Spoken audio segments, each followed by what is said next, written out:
You're now diving into the fish tank.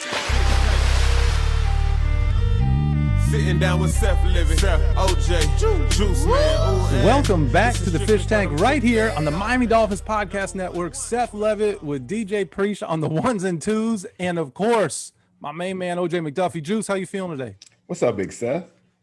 Oh, man, I'm excited for today, Juice. Not only are we proud of how our Miami Dolphins currently are playing, but, you know, in the tank, we love to look back.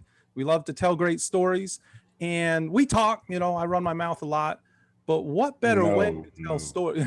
I appreciate it. Don't be telling lies, man. What better way to tell stories than not just with our mouth, but visually, right? And I've always loved and been fascinated with the visual history of this great franchise. And with that in mind, our next guest here, diving into the tank, is longtime team photographer Dave Cross, who we had to go find him in the mountains somewhere in a cabin, log cabin in the mountains. Dave, welcome to the tank. That's where I'm at. Yeah. So just want to say, Seth, you know, you always, you're a good artist yourself, and you always appreciated that kind of thing. It was nice working with you because you had a good feel for what we did photographically, but also with your artwork. I appreciate that. I definitely appreciate that. So, Juice, you know, it's funny when you come in as an intern, you just find whatever. If you're told to count the paper clips, you want to be the best damn paperclip counter there has ever been. And before we get too deep into this, right, because we're going to talk about just an amazing career that you had covering this team. But for someone who's just catching this on YouTube, I want to make sure they know this is not a Lou Holtz interview.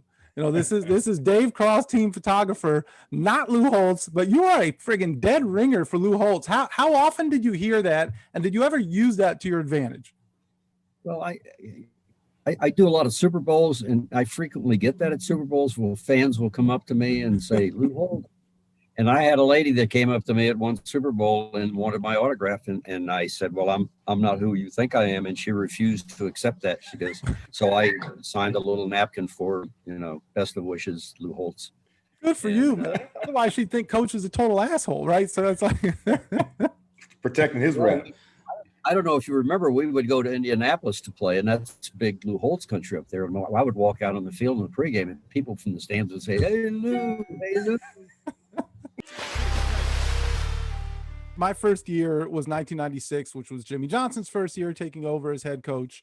And in that first year, Juice, as you know, it was a different air around the building. I hadn't been there with Coach Shula, but everybody was on edge. Jimmy had this reputation in Dallas, cutting people, sending them to the asthma field and all these other things. Everyone walked around on eggshells. And that wasn't just players, it was personnel.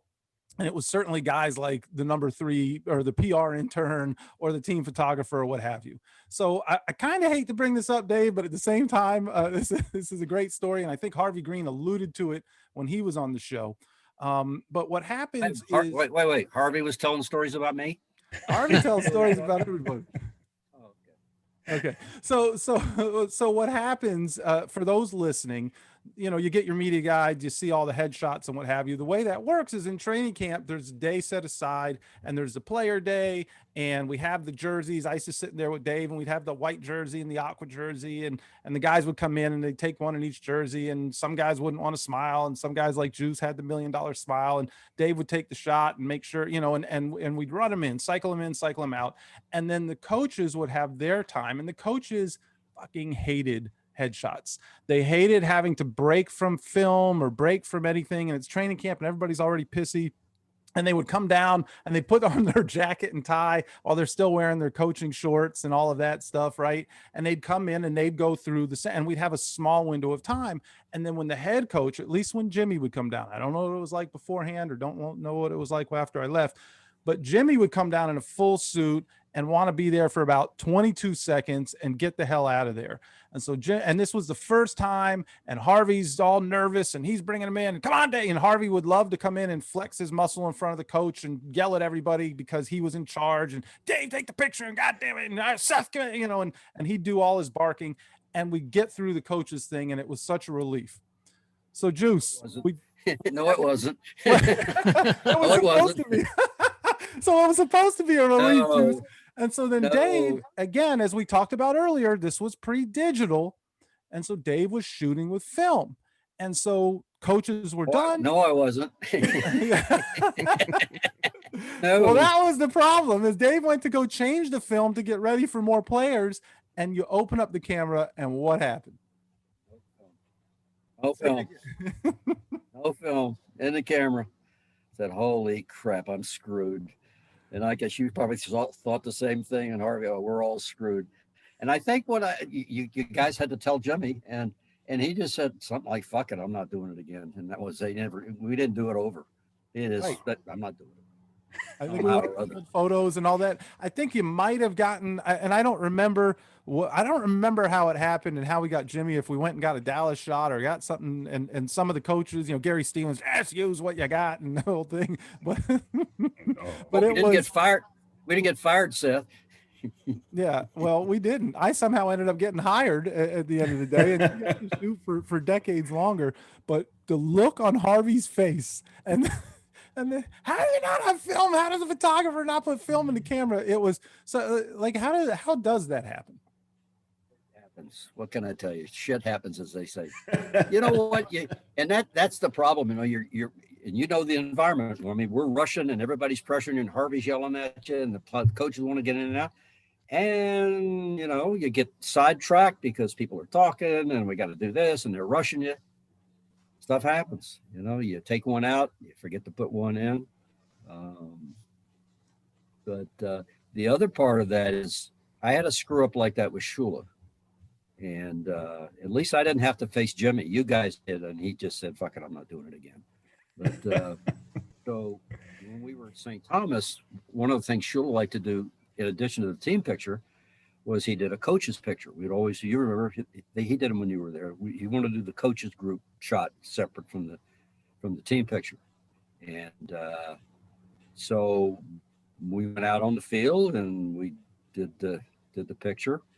And when I got the film back, I had this one wasn't my fault. Okay. I had a camera technical malfunction. Everything was overexposed. Said if you got the coupler in the camera, if it doesn't couple, the exposure is always wide open. If the coupler doesn't couple, and it didn't couple, and it was wide open, unusable. And so I had to go tell Coach Shula that the picture, I had a camera problem, and I walked into the office, I had a camera problem. Picture doesn't come out, they're all overexposed. And he looked at me and he said, when do you want to do it again? Oh, wow. So, Dave, look, when you're around an NFL franchise for nearly 4 decades, there's a lot that you hear, that you see, that you experience. We've talked about some of it today. With everything that you've covered, I know that there is one memory that stands out to you as a very special moment, and it had to do with the 1972 undefeated team and a little trip they took to Washington, D.C. Amazing. I got a call from Scott Stone, and he said the 72 Dolphins got invited by Barack Obama to the White House. I said, wow, that's cool. He says, can you go shoot pictures? Go up there. He says, you're not going to get paid. I said, I don't care. So they flew everybody in. They flew me up. Everybody got flown in by the Dolphins, and we all met at the hotel. And it was so cool because it was kind of like being on a road trip with the 72 Dolphins, because we got to the hotel, checked in, we had the team meal at night, and we were all sitting there. All the guys were telling war stories. It was so cool. And that was unbelievable. Next morning we get up, we have our team meal, we go out, the bus is there, and I'm getting on the bus, and the guys are getting on the bus, and this is like every road trip we've ever done, the same routine, but it's the 72 guys, and they're getting, and Csonka's getting on the bus, and Jim Kick's getting on. It was just incredible. Instead of going to the stadium, we go to the White House. But it was so much like being on a road trip with the 72 Dolphins. It was just incredible. It was amazing. Let me tell you 2 quick stories about the White House. Janet and Dan Robbie were there to represent the owners. Stephen Ross was there. So the idea is that and Obama went around and talked to every player. He had a conversation with every single player. He went in a private room, had a long session with Coach Shula, which was very cool. So So the ceremonies, we go into the big room, and they had a lot of media, and they invited military Dolphin fans. And it was a packed house, and they bring the team in, and they go up this little riser where you have the whole team. And Ross is on one end, and Tim Robbie's on the other. Janet and Tim decided Tim would go up and represent the Robbie family. So Obama starts talking, and he says, I had my 85 Bears back in the day. Back in 85, they didn't invite teams to the White House like they did later.